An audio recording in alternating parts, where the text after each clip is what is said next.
자, 10장의 비유동부채입니다. 자, 비유동부채의 의의는 우리가 보고기간 종료로부터 1년 이후에 상환해야 될 부채를 말합니다. 자, 비유동부채의 종류가 몇 가지가 있는데요. 첫 번째로는 장기차입금이지요. 장기차입금은 보고기간 종료로부터 1년 이후에 상환해야 될 차입금을 말한다라는 거. 만약에 보고기간 종료의 현재 시점에서 상환 기간이 1년 이내로 도래했다라고 하면 우리가 장기 차입금을 유동성 장기 부채, 유동부채로 대체한다라는 거 다 아실 거예요. 자, 또 비유동 부채의 또 중요한 부분이 퇴직금과 관련된 겁니다. 자, 우리가 퇴직금의 회계 처리는 그게 이제 사내 적립의 개념이 있고 이제 사회 적립의 개념이 있어요. 사내 적립이라는 건 뭐냐 하면 퇴직금이라는 것 자체가 종업원이 근로를 제공하는 기간에 따라 발생이 되는 거죠. 그래서 수년간의 누적된 퇴직금을 지급했을 때 퇴직급여라는 비용으로 한 번에 처리해버리면 그 지급되는 기간에 손익계산서에 수년치의 누적된 비용이 한 번에 처리가 되는 것이기 때문에 우리 회계에서는 발생주의에 입각해서 현금이 나가지 않았다 하더라도 종업원이 근로를 제공하는 기간에 회계 연도별로 퇴직급여 충당부채를 기록해 놨다가 퇴직금을 지급한 시점에서는 퇴직급여 충당부채를 상환한 걸로 처리를 하는 거예요. 이해될까요, 여러분?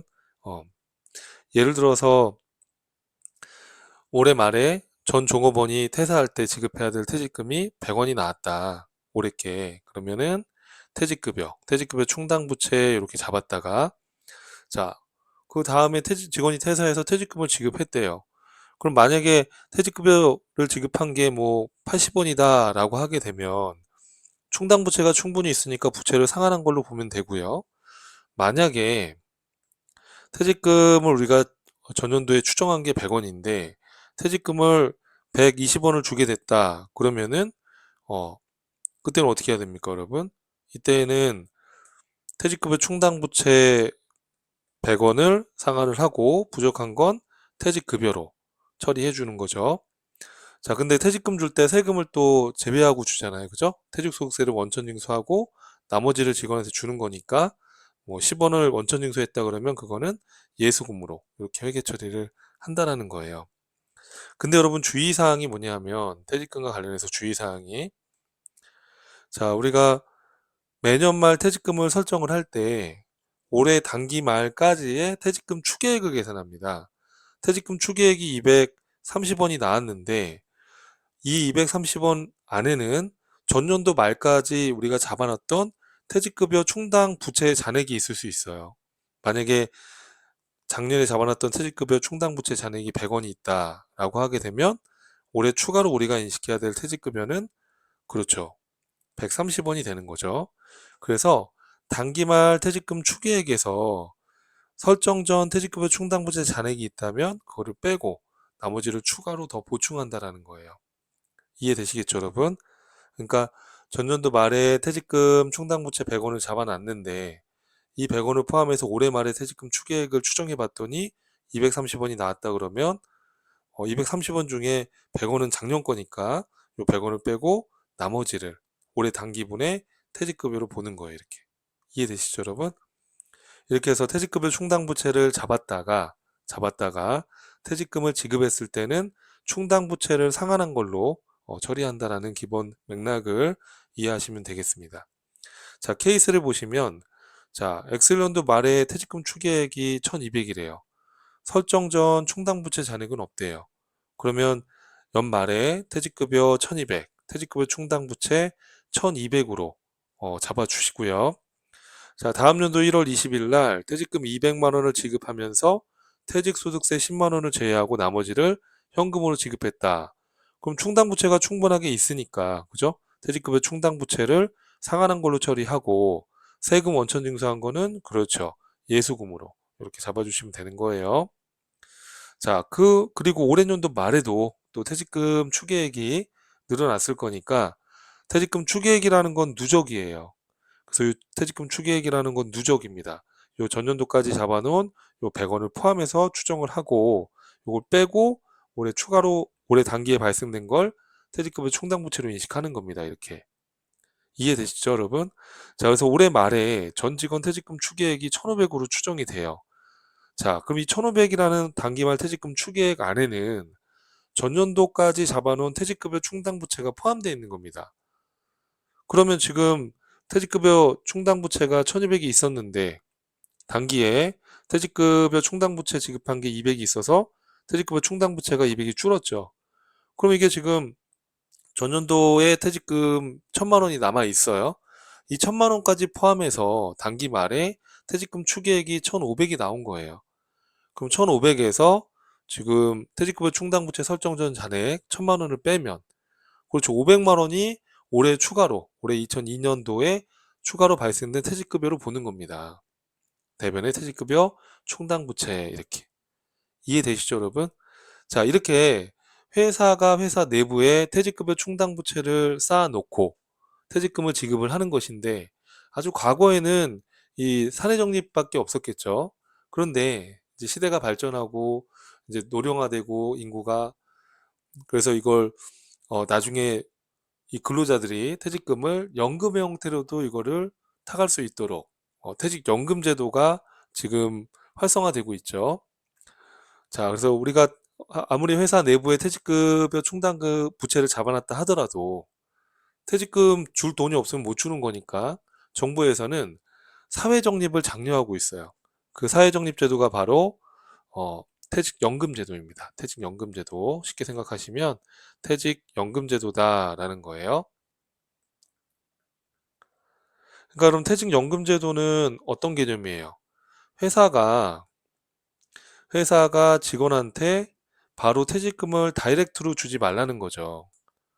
옛날에는 이렇게 다이렉트로 퇴직금을 줬지만 이렇게 주지 말고 요 중간에 금융기관을 끼라는 거죠. 안전하게. 금융기관에다가 회사가 퇴직금을 지급한 다음에 종업원이 이걸 타갈 수 있도록 하는 거예요. 그렇죠? 이 종업원은 이걸 일시금으로 타갈 수도 있고 연금 형태로도 수령이 가능하게끔 이렇게 사회에 적립을 하라는 것이죠. 그러면 이 기업한테 금융기관에 불입한 부분에 대해서 일정 한도 내에서 어, 비용으로, 송금으로 인정을 해주는 겁니다. 이해될까요, 여러분? 네, 그래서 국가에서는 이 퇴직연금 제도를 장려하고 있다, 이렇게 생각을 하시면 되겠습니다. 자, 그런데 이제 문제가, 자, 회사가 금융기관에다가 퇴직금을 이렇게 불입을 했잖아요. 했는데 이 금융기관에서 이게 운영을 잘 못해서 이게 운영 손실이 날 수도 있죠. 이러한 책임은 누가 질 거냐 이거죠. 그 책임 여부에 따라서 확정 기여형과 확정 급여형으로 구분이 되는 거예요. 확정 기여형은 누가 책임지는 거예요, 여러분? 그렇죠. 종업원과 금융기관이 운영 책임을 갖고 있는 겁니다. 확정 급여형은 회사가 운영 책임을 갖고 있는 거라고 보시면 돼요. 자, 그러다 보니까 확정 기여형 제도의 경우에는 금융기관의 회사가 퇴직금을 이렇게 불입을 했을 때 그때 그냥 퇴직급여로 비용 처리하면 끝나는 거예요. 매년 말 퇴직급여 충당부채라는 걸 쌓을 필요도 없죠. 왜냐면 전 종업원을 확정 기여형으로 만약에 가입해서 종업원 계좌에다가 퇴직금을 불입을 해주는 거예요. 뭐 매달 이렇게 한 번씩, 예를 들어서. 그러면 갚아야 될 퇴직금 부채도 없죠. 다 퇴직금을 다 지급을 한 거니까 매달 매달. 그리고 이 부채를 쌓을 필요도 없는 것이고요. 그래서 확정 기여형의 경우에는 이렇게 퇴직급여라는 비용으로 처리하면 끝나는 거예요. 그리고 거기서 만약에 운영 수익이 발생했다 하더라도 이거는 회사의 수익으로 인식을 하지 않는 겁니다. 그리고 나중에 퇴직금을 종업원이 그 계좌에서 빼갔다? 회사는 회계 처리가 없죠. 이미 퇴직급여 처리하고 끝냈으니까요. 매달 매달. 무슨 말인지 이해되시죠, 여러분? 그래서 확정 기여형이 아주 심플한 거예요, 기업의 입장에서는. 그런데 이렇게 종업원한테 다 책임지라라고 하게 되면 퇴직연금제도에 가입을 또 안 할 수 있잖아요. 그래서 확정 급여형의 형태도 있는 거예요. 이거는 회사가 운영 책임지는 거다, 이렇게 이해하시면 돼요. 그러면 회사는 우선 종업원한테 퇴직금을 지급해야 될 의무가 있으니까 매년 말 퇴직급여 충당부채를 인식하는 거예요. 제가 한번 숫자를 한번 넣어볼게요. 자, 올해 발생된 퇴직급여 충당부채가 100원이라고 한번 해볼게요. 여러분, 이렇게요. 자, 근데 이 퇴직금 갚아야 될 부채 중에 이걸 다 적립할 수도 있겠지만 일부만 적립할 수도 있습니다. 그래서 금융기관에 지금 갚아야 될 퇴직금 100원 중에 70원만 적립했다라고 한번 가정해 볼게요. 금융기관에다가. 그러면 여러분 이 적립한 이 돈은 이거는 회사가 사후 관리를 해야 되는 거예요. 그래서 이때는 퇴직연금 운영자산이라는 계정과목으로 회계 처리해 주는 거예요. 이 퇴직연금 운영자산은 이 퇴직급여 충당부채의 차관 계정이다 이렇게 얘기해요. 여러분 요거는 퇴직연금 운영자산은 퇴직급여 요 충당부채 약자로 쓸게요. 충당부채에 차감되는 계정이다. 그러니까 자산은 자산인데 지금 내가 갚아야 될 퇴직금 부채가 100원인데 이 중에 이 퇴직금 부채를 갚기 위해서 70원을 적금 넣는 거예요. 그러면 이건 자산은 자산이지만 이 부채를 미리 갚아놓은 거예요, 지금. 그래서 이 퇴직연금 운영자산의 성격은 퇴직급여 충당부채에서 차감된다라고 얘기를 하는 거예요. 그래서 자 어찌됐든 간에 지금 퇴직금 갚아야 될 부채가 100원인데 그중에 70원을 적금했다라고 한번 해볼게요. 자 그럼 이 적금 통장에서 이자가 발생했대요. 운영을 잘해가지고 운영 수익이 발생했대요. 그러면 이때는 이 이자는 회사의 이자 수익으로 인식을 하는 거예요, 여러분. 그래서 이자 수익이라고 해도 되고 또는 퇴직연금 운영 수익 이렇게 만약에 10원만큼 이렇게 운영 수익이 발생했다라고 하게 되면 그 통장에 더 돈이 붙어 있을 거니까 그 운영 수익 난 것만큼 퇴직연금 운영자산 이렇게 회계 처리해 주면 되는 겁니다. 자 이렇게 했다가 퇴직금을 지급했을 때 어떻게 할 거냐. 자 만약에 지금 퇴직금 부채 잡아놓은 게 100원인데 90원을 지급을 했대요. 그러면 충당부채 90원이 줄어들면 돼요. 네, 한번 써볼게요. 썼다가 지울게요, 여러분. 자, 이렇게 90원이 줄어들면 돼요. 그리고 이걸 운영자산에서 70원을 줬어요. 80원을 줬어요, 여러분. 이렇게. 부족한 건 현금으로 줬겠죠, 이렇게. 자, 그런데 이제 만약에, 자, 우리가 퇴직급여 충당부채라는 걸 추정하는 건데, 자, 우리가 100원의 퇴직급여 충당부채 잡아놨지만, 종업원이 퇴사해가지고 퇴직금을 준 게 150원이라고 해봐요. 그럼 이때는 퇴직급여 충당부채 100원을 먼저 없애고 부족한 50원은 퇴직급여로 처리해주면 되는 거예요. 자 그리고 적금통장에서 80원을 다 갖다 줬다고 해볼게요. 그럼 80원만큼은 운용자산에서 빼갔겠죠. 그럼 나머지 70원은 현금으로 회사가 지급을 해야 되겠죠. 그죠? 예금이나 현금으로. 그런데 이때 여러분 직원들 퇴직소득세를 원천징수한 게 10원이 있다. 예를 들어서 그러면 나머지만 현금으로 지급하면 되겠죠. 그렇죠? 나머지 금액이 뭐 60원이겠네요. 이렇게. 이런 식의 회계 처리가 나오는 거예요. 확정 급여형의 경우에는. 이해하시겠죠, 여러분?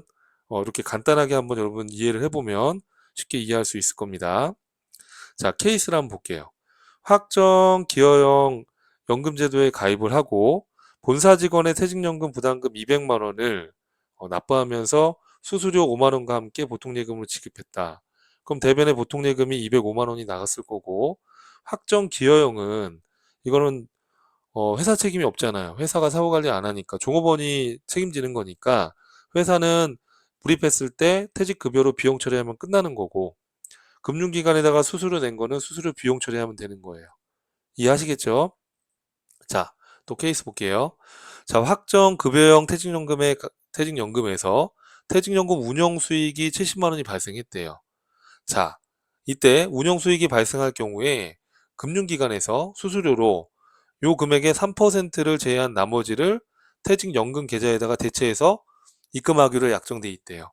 그러면 70만 원에 3% 하면 2만 1천 원은 수수료 비용으로 나가는 거고 나머지 금액 67만 9천 원은 요 적금 통장에 들어가는 거니까 운영 자산으로 잡아주면 되는 거죠. 이걸 회사의 퇴직연금 운영 수익으로 인식해 주시면 되는 거예요. 이해하시겠죠, 여러분? 자, 그리고 세 번째 거 좀 특이한데, 자, 전 임직원의 퇴직금 보장을 위해서 확정 급여형에 가입되어 있다. 퇴직연금 운영자산에서 운영 손실이 발생했대요. 100만 원이. 그래서 원금과 대체하기로 했다. 그럼 차변에 있던 퇴직연금 운영자산이 손실 처리가 되는 거죠, 이렇게. 이해하시겠죠, 여러분? 이렇게 또 나올 수도 있고. 자, 그 다음에 4번입니다. 10년간 근속한 본사 직원이 퇴사하여 퇴직금을 아래와 같이 정산하여 보통 예금으로 지급하였다. 퇴직금이 1,500인데 지금 운영자산에서 1,000만 원 빼서 줬대요. 근데 퇴직급여 충당부채는 지금 100만 원, 1000만 원밖에 안 잡혀 있대요. 1500 퇴직금을 줘야 되는데. 그럼 어떻게 한다고 그랬어요, 여러분? 지금 확정 급여형이니까 대변에 있던 퇴직급여 충당부채 1000만 원을 먼저 주고, 그죠? 부족한 건 뭘로 해요? 그렇죠. 퇴직급여로 잡고, 또 운영자산에서 인출해서 준 게 1000만 원이니까 운영자산 없어지겠죠? 나머지는 보통예금으로 줬으니까 보통예금 처리를 하는데, 이거 제가 잘못 썼네요. 자, 이때 세금 뗀 게 20만 원이 있다 이렇게 돼 있으니까 보통예금 얼마 나갔겠어요, 여러분? 이거 480만 원 나갔겠죠, 그죠? 480이죠. 자, 그리고 20만 원만큼은 그렇죠, 회사가 갖고 있다가 내야 될 뭐예요? 예수금. 이렇게 회계 처리해 주시면 되는 거죠. 이해하시겠죠, 여러분? 이렇게 해서 해답도 나와 있으니까 여러분도 한번 정리해 보시면 되겠습니다. 자, 그래서 지금 퇴직급여 충당부채 얘기하면서 퇴직연금제도도 같이 제가 설명을 드렸어요. 그럼 우리가 이제 부채에 대한 이야기와 관련해서, 자, 우리가 부채는 충당부채 개념이 있어요. 충당부채, 우발부채, 또 우발자산. 이런 것들이 이제 우리 전산 세무 1급에서 이제 말 문제로 나올 수가 있어요, 여러분. 자, 우리가 지금 앞전에서 배웠던 게 퇴직급여 충당부채죠. 자, 이 충당부채라는 개념, 이게 뭐냐라는 거죠. 부채는 크게 보면 확정부채와 충당부채로 구분해 볼 수 있어요. 그럼 확정부채라는 거는 지급해야 될 금액이나 지급 시기가 확정된 부채를 말해요. 우리가 이전 강의에서 배웠던 외상매입금, 지급원, 미지급금과 같이 지급해야 될 금액과 시기가 확정되어 있는 거예요. 대부분의 부채는 이제 확정부채가 대부분인데, 우리가 바로 이전에 배웠던 충당부채, 퇴직급여 충당부채 같은 경우에는 지급해야 될 시기나 금액이나 이런 것들이 불확실해요. 이거 언제 퇴사할지, 퇴직금이 얼마가 나갈지 확실치가 않죠. 하지만 회사는 1년 이상 근속한 직원한테 퇴직금을 줘야 될 의무가 있어요, 법적으로. 그러니까 얼마인지는 확실하진 않지만 추정을 해가지고, 이게 자원에 유출될 가능성이 매우 높기 때문에 추정을 해서 부채로 인식하는 것이 맞다라는 거예요. 이 부채를 우리가 충당부채다라고 얘기를 하는 겁니다. 이해되시겠죠, 여러분? 그래서 우리가 퇴직급여 충당부채나 제품보증 충당부채나 이런 추정부채들을 말하는 거예요. 자, 우리 일반기업회계 기준서에 나와 있는 그 내용 그대로입니다. 제가 쓴 게 아니고요. 일반기업회계 기준에 나와 있는 내용인데 주요 내용만 제가 한번 짚어드릴게요. 자, 말 문제로 나올 수 있어요. 자, 우리가 충당부채의 인식이라고 되어 있죠. 인식이라는 것은 장부에 기록하는 것을 말합니다. 자, 충당부채는 과거 사건이나 거래 결과에 의해서 현재 의무로서 지출의 시기나 금액이 불확실하지만 그 의무를 이행하기 위하여 자원의 유출 가능성이 매우 높고, 또한 그 해당 금액을 신뢰성 있게 추정할 수 있는 그 의무를 말한다라는 거예요. 그러면 이게 불확실하긴 하지만 부채로 인식을 하자는 거예요, 장부에. 자, 다음의 요건을 모두 충족했을 때 부채로 인식하재요. 부채니까 현재 의무가 존재해야 되겠고요. 또 부채니까 자원의 유출 가능성이 그냥 높다가 아니라 매우 높아야 돼요. 매우 높아야 돼요. 그리고 해당 금액을 신뢰성 있게 추정할 수 있다라고 한다면 부채로 잡는 게 맞겠다라는 거예요. 자, 우리가 앞에서 배웠던 퇴직급여 충당부채를 생각해 보세요, 여러분. 자, 결산 시점에 퇴직금을 추정 계산할 수 있잖아요, 신뢰성 있게. 그죠? 법정 퇴직급여 계산한 식이 있으니까. 그죠? 또 충분히 우리가 추정을 할 수가 있고, 또 현재 의무가 존재하고, 그죠? 자원의 유출 가능성이 매우 높죠. 미래 언젠가 퇴직금을 줘야 되는 거니까. 그러면 확정 부채가 아니라 하더라도 충당 부채로 기록을 하라는 겁니다. 자, 근데 여러분, 충당 부채가 아닌 우발 부채는 좀 다른 개념이에요. 이거는 뭐 기업에서 지금 계류 중인 소송 사건이라든지 이런 것들이에요. 그럼 이거는 자원의 유출 가능성이 매우 높은 게 아니에요. 어느 정도는 있을 수 있죠. 그러니까 이거는 매우 높은 게 아니니까 부채로 장부에 기록하지 않는 겁니다. 다만 의무를 이행하기 위한 자원의 유출 가능성이 아주 낮지 않는 한은 정보 이용자들에게 이런 우발적인 부채가 있습니다라고 주석으로 공시를 해야 됩니다. 하지만 우발 부채는 장부에 인식하지 않는다는 거예요. 장부에 기록하지 않는다는 겁니다. 주석으로 공시는 할 수 있지만. 이해하시겠죠, 여러분? 자, 우발 자산이라는 것도 나옵니다. 자, 우발자산은 자산으로 인식하지 않습니다. 자, 자원의 유입 가능성이 매우 높은 경우에만, 매우 높다라고 표현하고 있죠. 매우 높은 경우에만 주석으로 기록합니다. 우발 자산은. 그러니까 우리 회계는 굉장히 좀 보수주의적인 관점이 있죠. 자, 우발 부채는, 자, 자원의 유출 가능성이 아주 낮지 않은 한은 주석으로 기재하라고 되어 있는데, 우리가 효익을 얻을 수 있는 우발 자산에 대해서는 매우 높은 경우에만, 그 효익이 유입될 가능성이 매우 높은 경우에만 장부의 자산으로 인식하는 게 아니라 주석으로 기재를 하는 거예요. 굉장히 보수주의적 관점에서 접근을 한다는 거예요. 보수주의. 그러니까 최대한 이익은 낮게 보고하려고 하는 거예요. 이 우발 자산도 보수주의적 관점으로 보면 쉽게 이해할 수 있을 거예요. 자, 그러면 이 우발 자산은 언제 자산으로 인식하는 거냐? 이 상황이, 그러니까 상황 변화로 인해서 자원이 유입될 가능성이, 그러니까 자원이 유입될 것이 확정된 경우, 이 중요한 단어입니다. 확실하게 됐을 때, 예를 들어서 법원 판결이 났어요. 기업이 손해배상금을 받을 수 있다라고 확정이 된 거예요. 판결이 나서. 그러면 그때는 자산으로 인식을 하라는 거예요. 확정됐을 때 인식하라는 거예요. 유입 가능성이 매우 높아도 주석으로 기재하는 거예요. 우발자산은. 헷갈리면 안 됩니다. 그래서 여러분 충당부채, 우발부채, 우발자산의 이 차이점을 꼭 여러분들이 한번 이 내용을 토대로 정리를 해주셔야 됩니다. 자, 그럼 이제 충당부채 측정과 관련해서 기업회계 기준에서 뭐라고 하고 있냐면, 자, 충당부채 측정은 보고기간 말 현재 최선의 추정치로 한다라는 거예요. 그러니까 최선의 추정치로 추정을 하라는 얘기예요. 충당부채에 대해서. 자, 그리고 또 하는 특이사항들만 한번 보겠습니다. 자, 충당부채가 미래에 발생될 금액이다. 그럼 미래에 발생될 그 명목 금액과 현재 가치의 차이가 중요하다라고 하게 되면 현재 가치로 평가하게끔 되어 있어요. 자, 다른 것들은 여러분이 한번 읽어보시면 될 것 같고요. 제가 주요 내용만 한번 보겠습니다.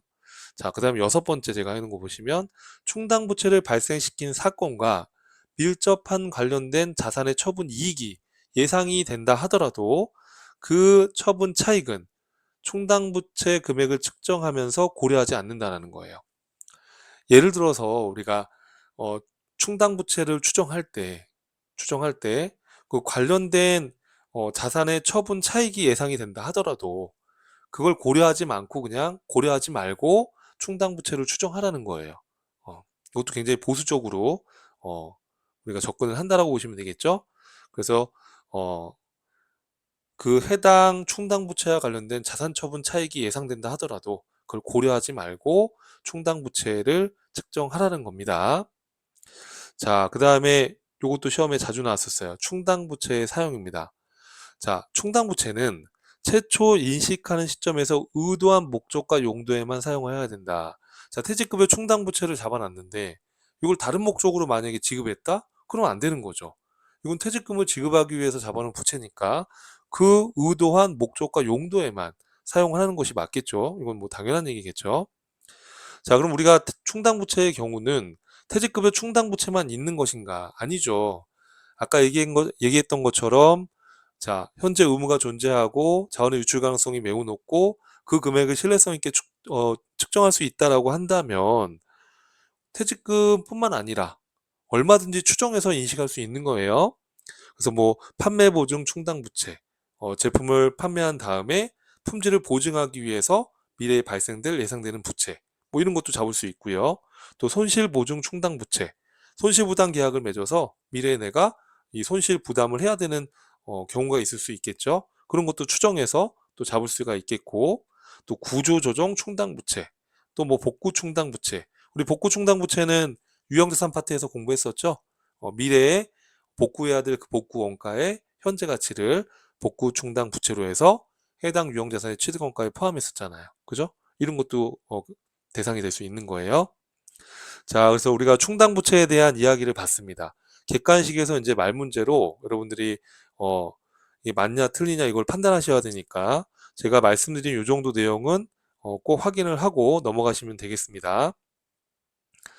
자, 그래서 충당부채까지 학습을 했고요. 또 다음 강에서 이어서 뵙도록 하겠습니다.